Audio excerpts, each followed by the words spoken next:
আজ সিম দিয়ে আলু দিয়ে ভাজি করব।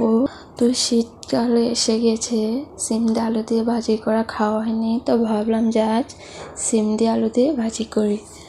আসসালামু আলাইকুম, আপনারা সবাই কেমন আছেন? আমিও আল্লাহর রহমতে ভালো আছি।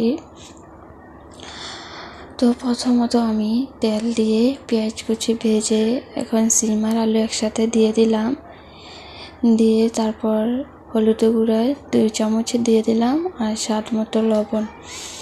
তো এখন নাড়াচাড়া দিয়ে দিলাম।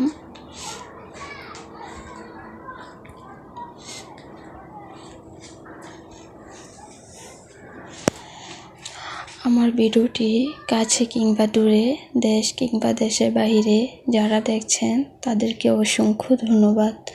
তো 2টা কাঁচামরিচ দিয়ে দিয়েছি আলু ভাজির ভিতরে।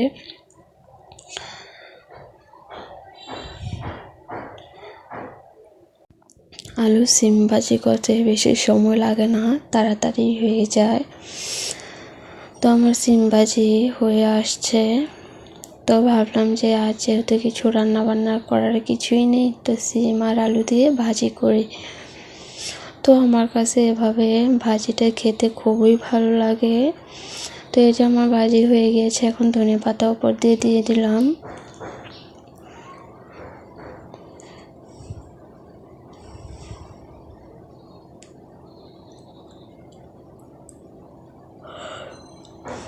আমার সিম ভাজি কেমন হয়েছে সবাই কমেন্ট করে জানাবেন।